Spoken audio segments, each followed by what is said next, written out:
แน่นกว่านี้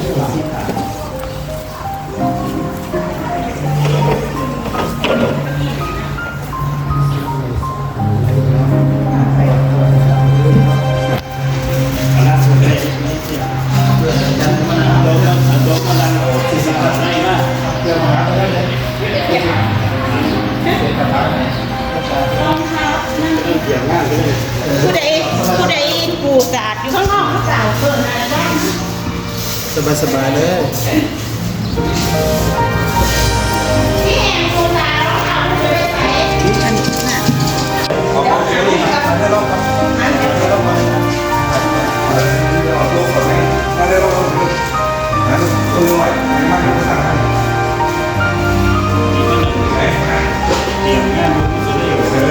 ได้สมิธดีแล้วเดี๋ยวเราจะมาสับแล้วก็อย่างสบายสบายเราก็ไม่ต้องมา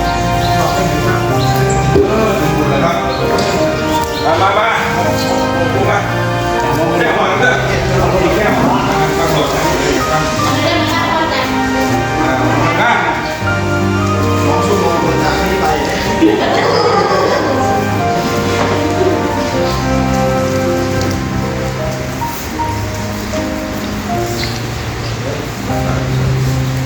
นะโมตัสสะภะคะวะโตอะระหะโตสัมมาสัมพุทธัสสะนะโมตัสสะภะคะวะโตอะระหะโตสัมมาสัมพุทธัสสะนะโมตัสสะภะคะวะโตอะระหะโตสัมมาสัมพุทธัสสะอุริมายะทัคขินายะปัจฉิมายะอุตตรายะเหติมายะอุปริมายะทิสายะกัปปนาเกสมิปะเตมหากัสสะเตนะหาปิตังพุทธเวรังพระภาเตศิราสานามานิสุวรรณรัชตารัตนังวณิตาพุทธปุราพระเจติยามอมวันหามิสัพพทาข้าแต่สิ่งศักดิ์สิทธิ์ทั้งหลายเทวดาที่พิทักษ์รักษาเจดีย์พระธาตุพนมเจ้ารักษาพระองค์เจ้าราชพระคุณหลวงปู่เอกพระพายจันทร์พระพาน้องพระภูมิเจ้าที่พระแม่ธรณีที่ยกพระพอดีพระภูมิเจ้าที่พระแม่ธรณีที่บ้านของอาจารย์พอดีสิ่งศักดิ์พระยาสัตตมาพระชนะพระผู้ดูแลรักษาปกปักรักษาเจดีย์พระธาตุพนมสิ่งศักดิ์สิทธิ์ทั้งหลายจงรับรู้รับทราบวันนี้วันที่3 เมษายนวันพรุ่งนี้ลูกศิษย์ลูกหาของอาจารย์ก็ได้จัดงานอายุวัฒนมงคลขึ้นครบอายุ65 ปีในวันนี้ส่วนวันพรุ่งนี้ลูกศิษย์ลูกหาจัดงานให้อาตมาภาพข้าพเจ้าพระครูสุตตะเจติยานุรักษ์โฆษณาผู้ช่วยเจ้าอาวาสพระธาตุพนมพร้อมพระมหาลูกธีรวโรปเดชธรรมเจ้าประโยชน์วัดพระธาตุพนมได้มาเจริญพุทธมนต์สวดธรรมจักรพระวัตนสูตรเพื่อเฉลิมฉลองอายุวัฒนมงคลในวันที่3 เมษายนวันนี้ถือโอกาสบอกกล่าวสิ่งศักดิ์สิทธิ์ทั้งหลายให้รับรู้รับทราบและอำนวยความใจประทานพรให้อาจารย์เรืองชัยสุขเกษมหรืออาจารย์ออดจงปราศจากทุกโศกโรคเวรภัยทั้งหลายทั้งปวงอันตรายก็ได้จะได้มาตั้งปลายตั้งแต่บัดนี้เป็นต้นไปให้หายทุกข์หายโศกหายโรคหายไปนิจาโรคาเพราะเขียนเปลี่ยนภายหายไปทันทีเพราะวันเพราะเดือนเพราะปีเพราะวันเพราะเดือนเพราะเดือนเพราะกลายเพราะปีไม่หายให้รับดับไปมีโชคมีชัยตั้งแต่วันนี้เป็นต้นไปด้วยอะระหังสัมมาสัมพุทโธภควาพระผู้มีพระภาคเจ้าเป็นพระอรหันต์ตรัสรู้เองโดยชอบพุทธังภวันตังอภิวาเทมิข้าพเจ้าขออภิวาทพระผู้มีพระภาคเจ้าผู้รู้แจ้งแล้วสวากขาโตภควตาธัมโมพระธรรมอันพระผู้มีพระภาคเจ้าตรัสไว้ดีแล้วธัมมังนัมสสามิข้าพเจ้าขอนมัสการพระธรรมสุปฏิปันโนภควโตสาวกสังโฆพระสงฆ์สาวกของพระผู้มีพระภาคเจ้าปฏิบัติดีแล้วสังฆังนัมมามิข้าพเจ้าขอนอบน้อมพระสงฆ์อันธรรมยังพุทธัสสะภะคะวะโตอุปปากนะมะกะรังกะโรมะเสนะโมตัสสะภะคะวะโตอะระหะโตสัมมาสัมพุทธัสสะนะโมตัสสะภะคะวะโตอะระหะโตสัมมา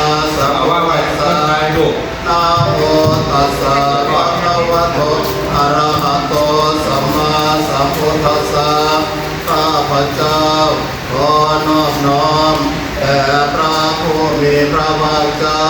พระองค์นั้นผู้เป็นพระอรหันต์ตรัสรู้เองโดยชอบอันตมยังพุทธานุสตินายังตโรมัสเสตังโพปนาภะคะวันตังเอวังกัลยาโนกิติสัตโตอภุคโตก็กิติสัพพันธาของพระองค์พระเจ้าทั้งแลพระเบิดไปแล้วอย่างนี้ว่าอิติปิโสภะคะวะแล้วเพราะเหตุนี้พระผู้มีพระภาคเจ้าพระองค์นั้นอรหันต์เป็นผู้ปราศกิเลสควรไหว้ควรบูชาสัมมาสัมพุทโธเป็นผู้ตรัสรู้เองโดยชอบสิทธาจารณะสัมปันโนเป็นผู้ถึงพร้อมด้วยวิชาและจรณะสุขโตเป็นผู้เสด็จไปดีแล้วโลกาวิทูเป็นผู้รู้แจ้งโลกอนุตตรปุริสธรรมสารถิเป็นผู้ฝึกบุรุษที่ควรฝึกได้ไม่มีใครยิ่งกว่าสัทธาเทวมนุษย์สานังเป็นผู้สอนเทวดาและมนุษย์ทั้งหลายโอโตเป็นผู้สิ้นแล้วเบิกบานแล้วอัคควาเตเป็นผู้จำแนกแจกแบ่งพระธรรมดังนี้แลอันตมยังพุทธาเวกิงกโรมัสเสพุทธวาระหังตวรตาติคุณาภิยุโตพระพุทธเจ้าเป็นผู้ประกอบแล้วด้วยพระคุณมีความเป็นพระอรหันต์อันประเสริฐเป็นต้นสุตาปิยานักรุณาหิสมาคตโตมีตนอันประกอบแล้วด้วยพระญาณและพระกรุณาทั้งหลายอันบริสุทธิ์โอเทสิโยสุจนตังพระองค์ใดยังประชุมชนที่ดีให้เกิดบานแล้วกำมลังวาสุโรดังดวงพระอาทิตย์ยังดอกบัวให้บานอยู่ขณะวันตามหังตมรณังศิรสาชิเนตังข้าพเจ้าขอไหว้พระผู้มีพระภาคเจ้าพระองค์นั้นผู้ไม่มีกิเลสเครื่องรบกวนผู้เป็นจอมแห่งผู้ชนะด้วยเสียงกล่าวพุทโธโยสัพพปานินะสารนังเขมมุตตมังพระพุทธเจ้าพระองค์ใดเป็นสารณะอันเกษมสูงสุดของสรรพสัตว์ทั้งหลายพระธรรมานุสติฐานังมันทามิตังสิเรนังข้าพเจ้าขอไหว้พระพุทธเจ้าพระองค์นั้นผู้เป็นที่ตั้งแห่งความระลึกถึงองค์ที่หนึ่งด้วยเสียงกล่าวโอทัสสะหาสามิทาสุวะข้าพเจ้าเป็นทาสของพระพุทธเจ้าและพุทโธเมสามิกิสารพระพุทธเจ้าเป็นนายใหญ่ของข้าพเจ้าพุทโธทุกขาสังฆาตาจาพระพุทธเจ้าเป็นผู้กำจัดทุกข์ด้วยปิทาตาจาตัสเมเป็นผู้ทำประโยชน์เพื่อคุณแก่ข้าพเจ้าด้วยอุตตาสหัมปิยาเตเมสเรรัญเจเวตันติตังข้าพเจ้าขอมอบกายถวายชีวิตแด่พระพุทธเจ้าวันทานโตหังจเรสามิข้าพเจ้าไว้อยู่จับประพฤติโอตาเสวสุโพธิตังเป็นความตรัสรู้ดีของพระพุทธเจ้าและนักถิเมสารนังอัญญังที่เพื่อนอื่นของข้าพเจ้าไม่มีพุทโธเมสารนังวรังพระพุทธเจ้าเป็นที่เพื่อนอันประเสริฐของข้าพเจ้าเอเรนะสัจวะเจนะด้วยการกล่าวคำสัตย์นี้ว่าเธอยังสาธุสัพเนขอข้าพเจ้าพึงเจริญในพระศาสนาของพระศาสดาพุทธังเมวันธรรมานินะยังบุญยังปัสสุตังอิตังบุญดานข้าพเจ้าไว้อยู่ซึ่งพระพุทธเจ้าวันคอยและในที่นี้สัพเพปิอันตรายาเมมาเหสุตัสสะเตจัสสะขออันตรายทั้งหลายในทั้งปวงอย่าได้มีแล้วแก่ข้าพเจ้าด้วยเดชแห่งบุญนั้นกาเยระวาจายาวาเจตัสสวาโคเทกุกมังปะกตังมยายังตามชั่วใดอันข้าพเจ้าได้กระทำแล้วในพระพุทธเจ้าด้วยกายวาจาหรือด้วยใจพุทโธปฏิกานะตัวจะยันตังขอพระพุทธเจ้าจงหมดโทษอันล่วงไปแล้ว เรสังปริโตมะพุเทเพื่อข้าพเจ้าจะได้ระวังในพระพุทธเจ้าในการต่อไปอันตมยังธรรมานุสตินายังกโรมัสเสสวากาโตภะคะวะตาธัมโมพระธรรมอัครภูมิพระภาคเจ้าตรัสไว้ดีแล้วสารเทติโกอันผู้พันโนจะพึงเห็นเองอาตาลิโกให้ควรไม่เลือกตามเอหิปัสสิโกเป็นความควรเรียกให้มาดูโอปัญญิโกเป็นความควรน้อมเข้ามาในตนปัจจตังเวทิตาโมวิญโยหิเอการวิญโยชนทั้งหลายจะพึงรู้เฉพาะตนดังนี้แลอันธรรมยังธรรมาภิกิติงตโรมัสเสสวากาตตาติปุณโยตวัสสนาสโยพระธรรมเป็นของอันประเสริฐด้วยอำนาจอันประกอบแล้วด้วยพระคุณเป็นธรรมอันพระผู้มีพระภาคเจ้าตรัสไว้ดีแล้วเป็นต้นโยมาคปะกัปริยติวิโมกขเปโตพระธรรมใดตามต่างด้วยมรรคผลปริยัติและวิโมกข์ธรรมโมปุโลกัปปตนาตัทธาริกาเร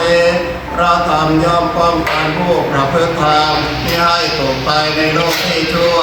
วันธามหังสมหรังวรธรรมเมตังข้าพเจ้าขอไหว้พระธรรมอันประเสริฐอันกำจัดเมื่อนานธัมโมโยสาภปานินังสารนังเขปมุตตมังพระธรรมใดเป็นสรณะอันเกษมสูงสุดของสรรพสัตว์ทั้งหลายพุทธิยานุสติฐานังวันทามิตังสิเรนังข้าพเจ้าขอไหว้พระธรรมนั้นอาจเป็นที่ตั้งแห่งความระลึกถึงตนที่สองด้วยเสียงกล่าวธรรมาสาหัสสามิตาโสวาข้าพเจ้าเป็นทาสของพระธรรมเจ้าแลอัมโมเมสามิกิสาโรพระธรรมเจ้าเป็นนายใหญ่ของข้าพเจ้าอัมโมตุคาสกาตาจาพระธรรมเจ้าเป็นผู้กำจัดทุกข์ด้วยวิทาตาจาริตัสสเม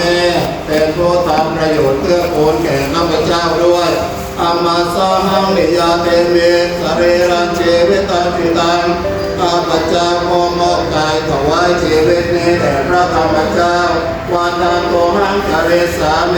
ข้าพเจ้าว่าอยู่จะประพฤติธรรมเทวสุธรรมตังเป็นความที่พระธรรมเป็นทางอันดีนัตติเมสารนังอันยังที่เรื่องอื่นของข้าพเจ้าไม่มีธัมโมเมสารนังวรังพระธรรมเจ้าเป็นที่เบื้องอันประเสริฐของข้าพเจ้า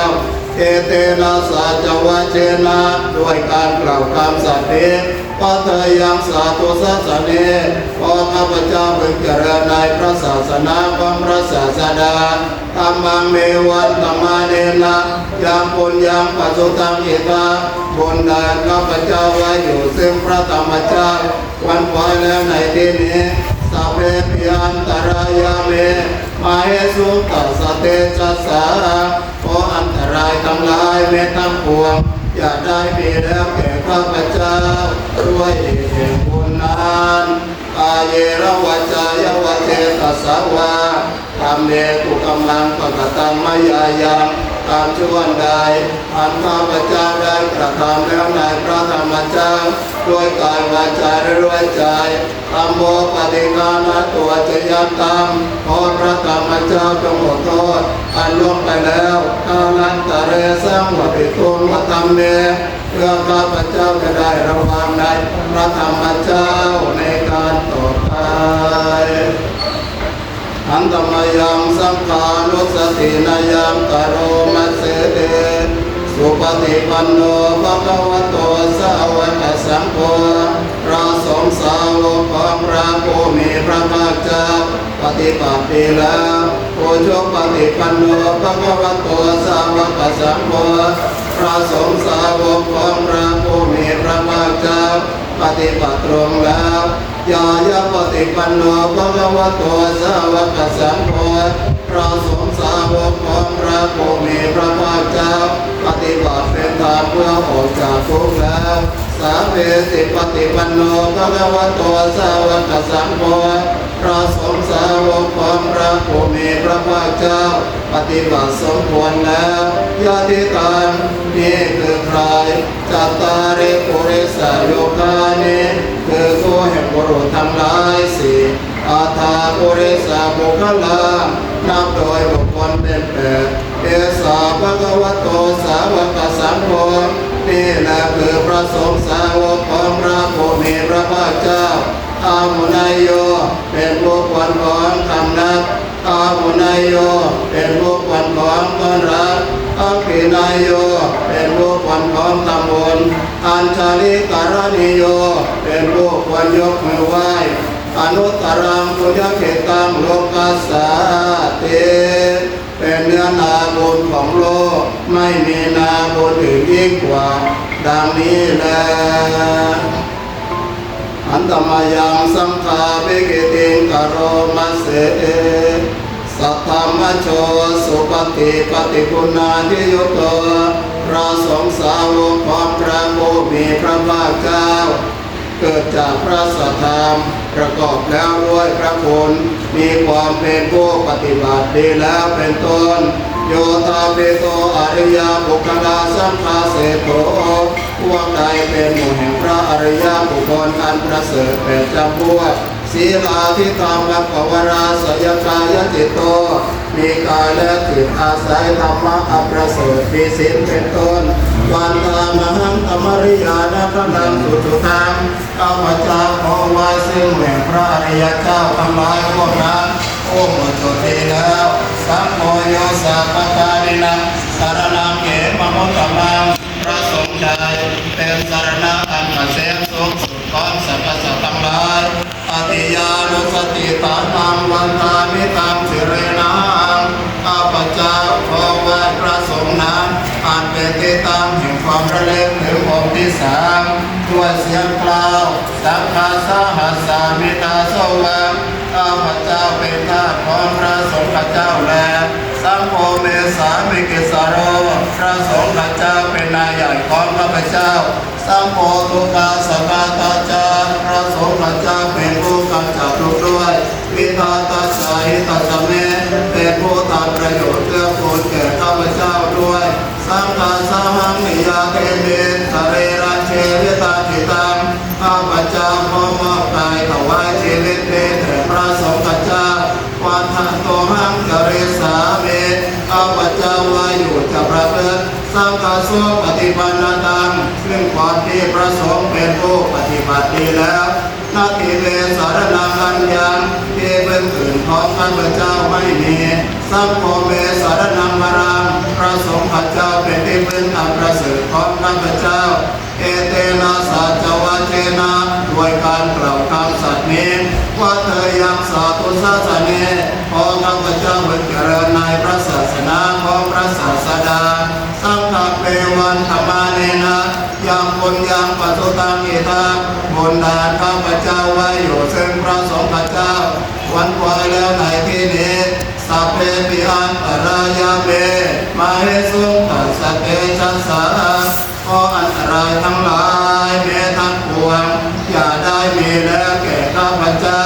ด้วยเดชแห่งบุญนั้นกายเยวาจายวาเจตสาวาสังเขปุตมังปะกตังมยายังการชวนใด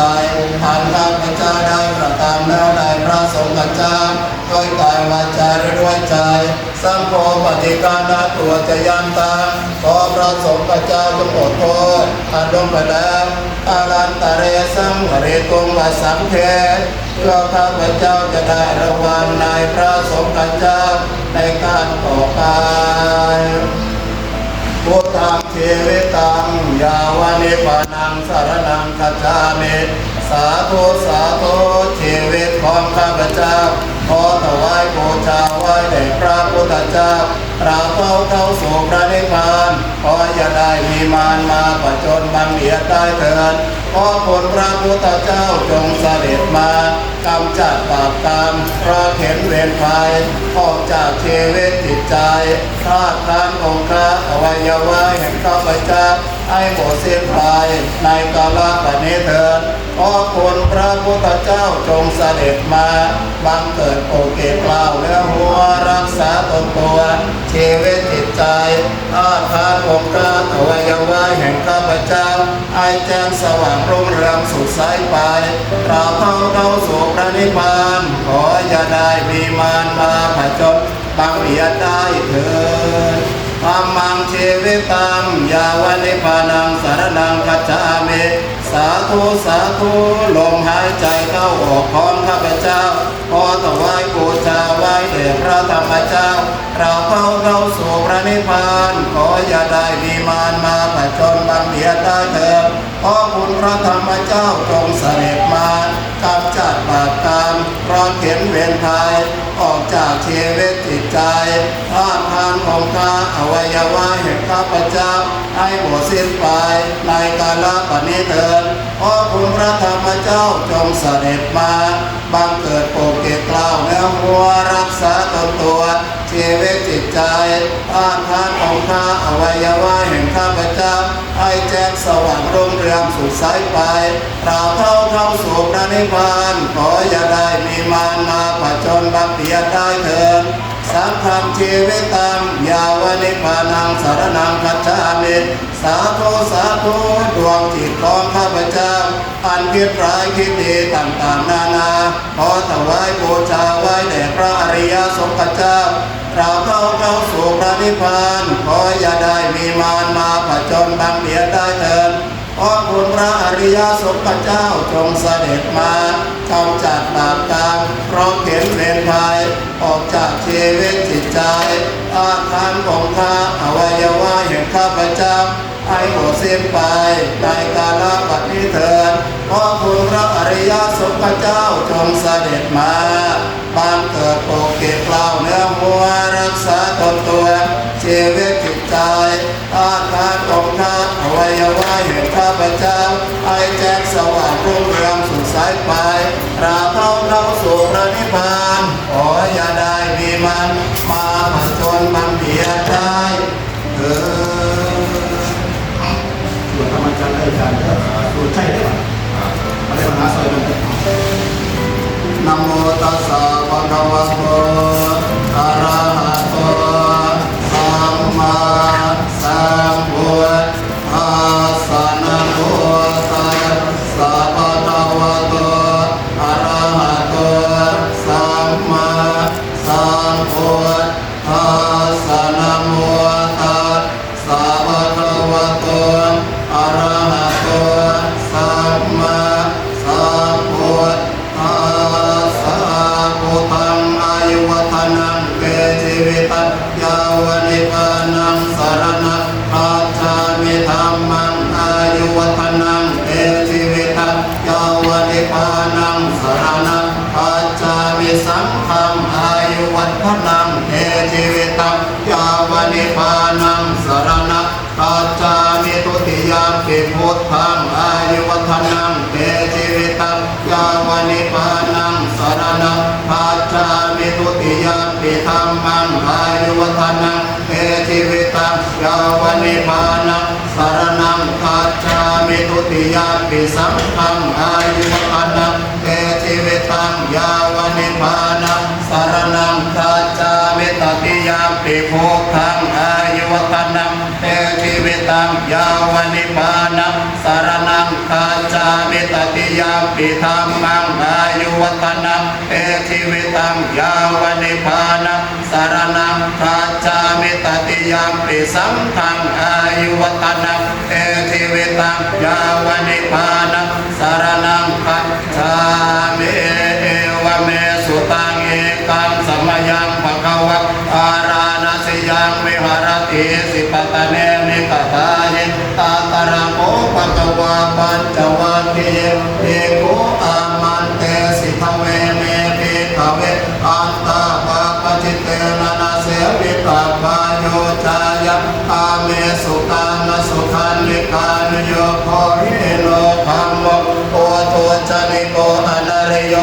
นาตสันหิโตโยจายะอัตตกิลมัตานุโยโภตัวโภอนาริโยอนาตสันหิโตเอเตเตเบขเวอุโภอันเตอนุปกรรมมาจิมะปฏิปตาตตาคเตนะอภิสัมโพธาจามุกรณียะนักรณีอุปสมายะอภิญายะสัมโพธายะเนปานายะสัมปาตติปตมาสัสสะเปขเวอาจิมาปฏิปทาตถาคเตนะอภิสัมโพธาจามุกรณียะนักรณีอุปสมายะอภิญายะสัมโพธายะเนปานายะสัมปาตติยะเมวะอริโยอาทังกิโกมังโคสายติตังสัมปะเทติสัมมาสังกัปโปสัมปาวาจาสัมมากัมมันโตสัมมาอาชีว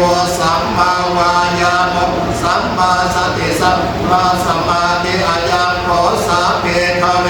มาธิมาปฏิปทาตถาคเตนะอภิสัมโพธาจาภุกรณียะนักรณีอุปสมายะอภิญายะสัมโพธายะนิพพานายะสัมมาตติตังโภปนะเมขเวโตขังอริยสัจจะชาติปิโตปัจจาราปิโตปามรณะปิโตขังโสกปริเทวะโตกัตโตมนาสุปายาสัพปิโตขังปิเยสัพพโยโคโตโคปิเยหิพโยโคโตโคยังเปจัมมาลาปฏิตังปิโตขังสัพพิเตนะปัจจุปันอานาคัตตาโตกะอิตังโภปนะเวขเวโตกัสสมุทัยโยอริยสัจจังญายังตัณหาโพโนปวิปานันติราคะสังกตังตัตระตัตระปินันติเนสยติตังกามตัณหาภวตัณหาวิภว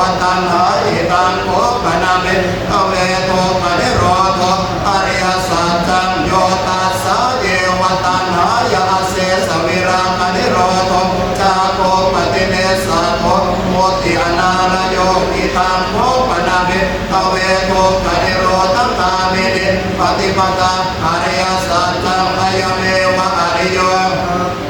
อิโมมาโพสยติตังสัมมาเทติสัมมาสังกัปโปสัมมาวาจาสัมมากัมมันโตสัมมาอาชีวสัมมาวายาโมสัมมาสติสัมมาสมาธิตังโภคังอริยสัจจันติเมเมขเวโภเปอนันโนสุเตสุตัมเมสุจักโพพุทธปาฏิญาณพุทธปาฏิปัญญาพุทธปาฏิเวชาพุทธปาฏิอาโลกพุทธปาฏิตังโภปฏิตังโภคังอริยสัจจังปริญญาญาติเมเมขเวนาโนสุเตสุตัมเมสุจักโพพุทธปาฏิญาณพุทธปาฏิปัญญาพุทธปาฏิเวชาพุทธปาฏิอาโลกพุทธปาฏิตังโภปฏิตังโภคังอริยสัจจังปริญญาตันติเมเมขเวโภเปอนันโนสุเตสุตัมเมสุจักโพพุทธปาฏิญาณพุทธปาฏิปัญญาพุทธปาฏิเวชาพุทธปาฏิอาโลกพุทธปาฏิตังโภกัสสมุทัยโยอริยสัจจันติเมเมขเวโภเปอนันโนสุเตสุตัมเมสุจักโพพุทธปาฏิญาณพุทธปาฏิปัญญาพุทธปาฏิเวชาพุทธปาฏิอาโลกพุทธปาฏิตังโภปฏิตังโภกัสสมุทัยโยอริยสัจจังมหาตาปันติเมเมขเวโภเปอนันโนสุเตสุตัมเมสุจักโพพุทธปาฏิญาณพุทธปาฏิปัญญาพุทธปาฏิเวชาพุทธปาฏิอาโลกพุทธปาฏิตังโภปฏิตังโภกัสสมุทัยโยอริยสัจจังมหินันติเมเมขเวโภเปอนันโนสุเตสุตัมเมสุจักโพพุทธปาฏิญาณพุทธปาฏิปัญญาพุทธปาฏิเวชาพุทธปาฏิอาโลกพุทธปาฏิตังโภปนิโรธอริยสัจจันติเมเมขเวโภเปอนันโนสุเตสุตัมเมสุจักโพพุทธปาฏิญาณพุทธปาฏิปัญญาพุทธปาฏิเวชาพุทธปาฏิอาโลกพุทธปาฏิตังโภปนิตังโภปนิโรธอริยสัจจันชาติกาตาพันติเมเมข ตัมเมสุจักโกอุตตปาติญาณังอุตตปาติปัญญาอุตตปาติเวชะอุตตปาติอาโลกอุตตปาติตังโกปริตังโกปริโรธอริยสัจจังชาจิกาตันติเมเมขเวโกเวอนันโนสุเตสุตัมเมสุจักโกอุตตปาติญาณังอุตตปาติปัญญาอุตตปาติเวชะอุตตปาติอาโลกอุตตปาติตังโกปริโรธกามิเนปฏิปทาอริยสัจจังติเมเมขเวโกเวอนันโนสุเตสุตัมเมสุจักโกอุตตปาติญาณังอุตตปาติปัญญาอุตตปาติเวชะอุตตปาติอาโลกอุตตปาติตังโกปริตังโกปริโรธกามิเนปฏิปทาอริยสัจจังภาเวตาปันติเมเมขเวโกเวอนันโนสุเตสุตัมเมสุจักโกอุตตปาติญาณังอุตตปาติปัญญาอุตตปาติเวชะอุตตปาติอาโลกอุตตปาติตังโกปริตังโกปริโรธกามิเนปฏิปทาอริยสัจจังภาวิตันติเมเมขเวโกเวอนันโนสุเตสุตัมเมสุจักโกอุตตปาติญาณังอุตตปาติปัญญาอุตตปาติเวชะอุตตปาติอาโลกอุตตปาติยาวกีวันกเมเมขเวนิเวสุจโตสุอริยสัจเจสุเอวันติปริวัตังทวาตสังการะยะถาโพตังญาณทัสสนังนาสุวิสุตังอโหสิเนวตาวหังเปขเวสเทวเกโลเกสมาระเกสพรหมเกสัสมณบรหมณิยาปัจจายสเทวมนุสายานุตตรังสัมมาสัมโพธิอภิสัมโพโตปัญจัญญาสิงยโตจะโพเมวิขเวอิเมสุจโตสุอริยสัจเจสุเอวันติปริวัตังทวาตสังการะยะถาโพตังญาณทัสสนังสุวิสุตังอโหสิอาตาหังเปขเวสเทวเกโลเกสมาระเกสพรหมเกสัสมณบรหมณิยาปัจจายสเทวมนุสายานุตตรังสัมมาสัมโพธิอภิสัมโพโตปัญจัญญาสิงญาณัญจปนเมตัสสนะอุตตปาติอโภปาเมวิโมติอายมัติมาชาตินาติธานิปุณณภโวติธรรมโวจัปภวาอันตมนาปัญจวากิยะเอกโภปะกวโตภาสิตังอภินันโทอิมัตสมิงจัปนาวายากรณสมิงปัญญมาเนอายสมโตโอนดานยาสวิรชังวิตมรังธรรมจักโกมุตตกานิยะเกติสมุทัยธรรมะสัพพันตังนิโรธธรรมะติปวาติเตจะภควตาธรรมจักเกภูมิเอวาสะตมโนสะเวสุเอตัมภควตาปาราณสิยังอิสิปตะเนมิกตาเยอนุตตรธรรมจักตังภวติตังอาปฏิวัติยังสมเนนวะพระมเนนวะเทเวนวะหาเรนวะพระมนาวะเกนะจิวาโลกัสสมิงเอ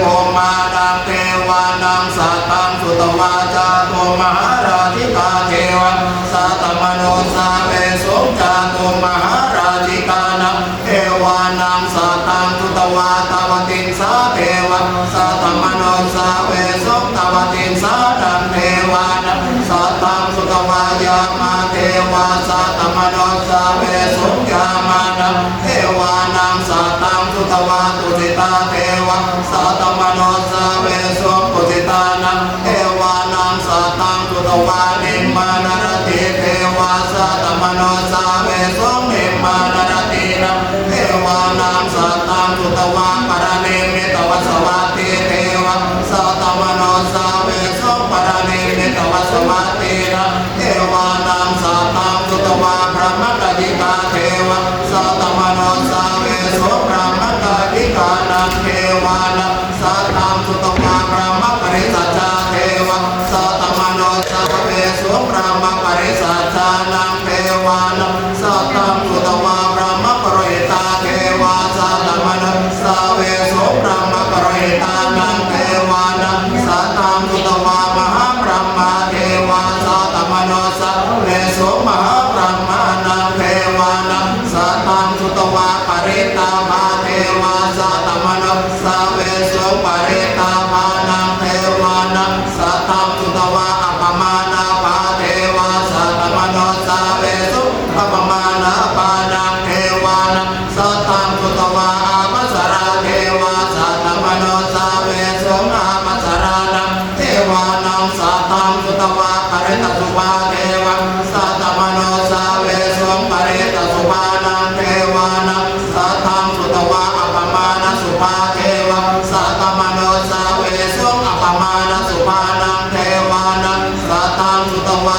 กินากาเทวะสัตมโนสเวสุสุภกินากานังเทวานังสัตตังสุตวะสันเยสัตตาเทวะสัตมโนสเวสุขสันเยสัตตานังเทวานังสัตตังสุตวะเวหปนาเทวะสัตมโนสเวสุเวหปนานังเทวานังสัตตังสุตวะอภิหาเทวะสัตมโนสเวสุอภิหานังเทวานังสัตตังสุตวะอัตตปาเทวะสัตมโนสเวสุอัตตปานังเทวานังสัตตังสุตวะจุตาสะเทวะสัตมโนสเวสุจุตาสะนังเทวานังสัตตังสุตวะสุตาสีเทวะสัตมโนสเวสุจุตาสีนังเทวานังสัตตังสุตวะอคณิตกาเทวะสัตมโนสเวสุ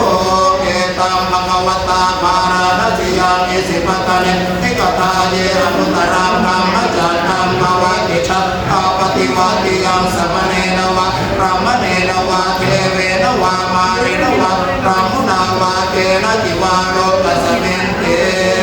อิติหะเตนะคเตระเตนะโมโหเตนะยวะพระมโลกัสสะโทอาโภคาชิอายันกตาสัตมาเสโลกตาตุสัพพะเมสัมปะกังเปสัมภเวทิอัปปมาโนจะโพลาโรโมปาโสโลเกปาตุระโหสิอติกะเมวะเทวานะเอวานุภาวังอัตโภปะกวาอุทานังอุทาเนสิอัญญาสิวัตโภโกนดัญโยอัญญาสิวัตโภโกนดัญโยเตอิติหิตังกายสมะโตโกนดัญญาสะอัญญาโกนดัญโยอเววะกามังอโหสิเตนะโมเมพุทธเตจัสสะรัตนะตยธรรมิกาเตสัพพสิทธิปัสสิทธิวานาราญาปรเมสุรัตสิทธิพระมาสยิตาจัจตุโลกาปิรักกะสะมุตาโพตกังคาจัจยสิทธิปวันตุชัยชัยตระเนตระเนโอตติโอตตินาตินาติชัยชัยขะขณะตระเนเสเนเรเสเสราโสเมรุราชปนาราเกชัยชัยกัมเมราโสเปนาเกตนาเกปิสัจจโพตกาเรชัยชัยโตลิเมตโรเกชัยชัยสิกเขสุตากานามุขชัชัยชัยโรนามุขยาตราชัยชัยจัมปะอินากาตาปุระกันทักันชัยชัยกาจตนาตุระกามการะโพจักกะเสหปะยักติปาชัยชัยโรนามุขยาตราจิตาจิตาเสนะริโภปุนาสุวิรัติชัยชัยสุขสุขชีวิตชัยชัยตระเนตระเนสัตตาสุชัยชัยชัยตระเนสัตติสัตตาชัยชัยมังคลังกายาภวะเกชัยชัยวารุณายเกชัยชัยรัตเสสุระโภชัเตชาชัยชัยพระเมนาคนะชัยชัยราชาธิราชชัยชัยชัยปัตตเวสัพพังชัยชัยอรหันตังอเจกพุทธสาวังชัยชัยมเหสุรังอหโรหรินทเทวาชัยพระมาสุรโคชัยนาโควิรุณาโควิรุปาโคจัจจานิมาระวายโอเวนัตโยจันโอเวโรวารุณเปจาคิวายโยสัพพจุนาวะกุมารโรกัตระตะโกมัทธาระสมหาเทวาสิทธิตาปัจจาทโยอิสิโนสาวกาสัพเพชัยยะราโมภวันตุชัยตะโมจาสังโมจาตัสสะโรจาชัยโกเเตนะชัยเตเจนะชัยสวเตมวันตุเอเตนะรัตนะตยเตเจนะโหตุชัยมะพลังชัยโยเปปุตตะสะสิริมะโตอายังมาราชจปาภิมะโตปะราชโยโอหังโพชัยโอติมันเดปะโมติตาชัยยตตาพรหมคณะมเหสิโนชัยโยเปปุตตะสะสิริมะโตอายังมาราชจปาภิมะโตปะราชโย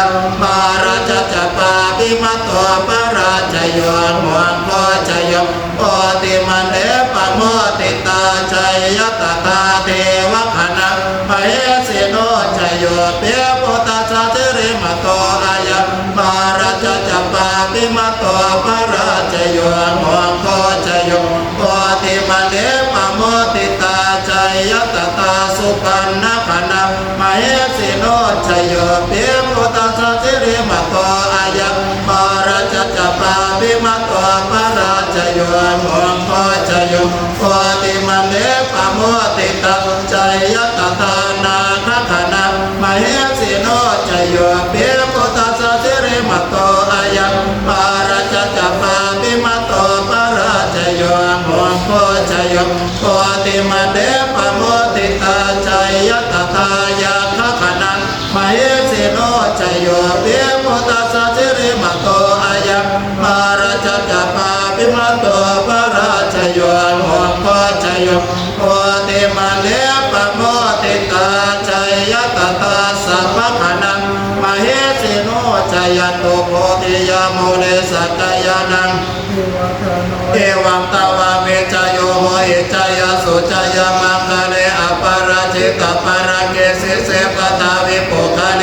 อภิเสกเกสัพพพุตานังอาคาปโตปโมทติสุนัขตังสุมังคารังสุปปาตังสุโหติตังสุขาโนสุโมโหโตจะโสยิตังพระมจาเรสุปตากินะกายกัมมังวาจากัมมังปตากินังปตากินังมโนกัมมังปานิเตเตปตากินาปตากินาเนกัตตวะตระปันตันเถปตากิเนเตอัตตระตาสุกิตาเวโรระหังพุทธัสสะเนอโรคาสุกิตาโอทัสสะวะสัพเพหิยะเตเปสุนัตโตโคโตเยเทวะสมิงทาเนอติกตาติกายุตาสัตตาหันโตสุกิตาหันโตสัพพทารักันโตสัพพสัตตานังรักันโตจินนาสัสนังยากาจิปัฏฐานะเตสัมสัพเพปุเรตุมโนรัตายุตตะกาเลภวสันตุวะสังวะสวะระหะคาโรกาจุปัฏฐวะเตสัมนิวาเรตุจัสสัพพทากายาสุขังเจตาสุขังอวะหันตุยะตาระหังอิเตจุลชยะปะการนังอิติตังโพโตสัพพัญญุตยาโนธัมโมโลกุตโรวโรนาวาสังโฆมังคปาระโตอิเจตังรัตนัตยังเอเตสมานุภาเวนะสัพพันตรายาวินาสันตุสัพพทาเอเตสัจจานุภาเวนะสัพพทุกขาสัพพพยาสัพพโรคาสัพพสัตรูวินาสันตุสัพพตาโพโตสัพพัญญุตยาโนธัมโมโลกุตโรวโรนาวาสังโฆมังคปาระโตอิเจตังรัตนัตยังเอเตสมานุภาเวนะสัพพันตรายาวินาสันตุสัพพทาเอเตสัจจานุภาเวนะสัพพทุกขาสัพพพยาสัพพโรคาสัพพสัตรูวินาสันตุสัพพทาโพโตสัพพัญญุตยาโนธัมโมโลกุตโรวโรนาวาสังโฆมังคปาระโตอิเจตังรัตนัตยังเอเตสมานุภาเวนะสัพพันตรายาวินาสันตุสัพพทาเอเตสัจจานุภาเวนะสัพพทุกขาสัพพพยาสัพพโรคาสัพพสัตรูวินาสันตุสัพพทาอายุโตปะละโตทิโรวันนะโตปฏิภาณโตสุขาสตาตะเตตาเวสุขังโสอติกาจติอายุตัตวะพลังวันนังสุขังจะปฏิภาณโตติกะยุยาสวะโมติยาทายาโตอปัจจติเตวานิวานาปุราปริปุเรติสักการะเกวะเมวะอิโตตินังเอตานังอุปกัปปติจิตังปฏิตังตุมังคิปะเมวะสมิจสเปปุเรตุสังกปปะจันโนปนราโสยถามณิโชติราโสยถาสัพเพติโยวิวัจจันตุสัพพะโรโควินาศตุมาเตภวัตวันตรายโยสุขีติคายุโกภวะอภิวัตอนาเสริสานิจังอุทาปจายโนจัตตารธรรมวัฏันติอายุวันโนสุขังภาลังอาคโตเวปัสสนานังภาคังธรรมังเว วิชานาตอาเกโกเตปัสสนานังภคินายอนุตตเรอาเกธรรมเมปัสสนานังวิราโกปัสสเมสุเขอาเกสังเขปัสสนานังปุญญังเขเตอนุตตเรอาคาสมิงกานังกัตตังอาคาปุญญังอวาตติอาคามายุจวันโนจยสุเกเตสุขังพลังอาคาสตาตาเมธาวิอาปตัมมัสสมาหิโตเอวะโคโตมโนโสวะราคาปะโตธัมโมทัตเต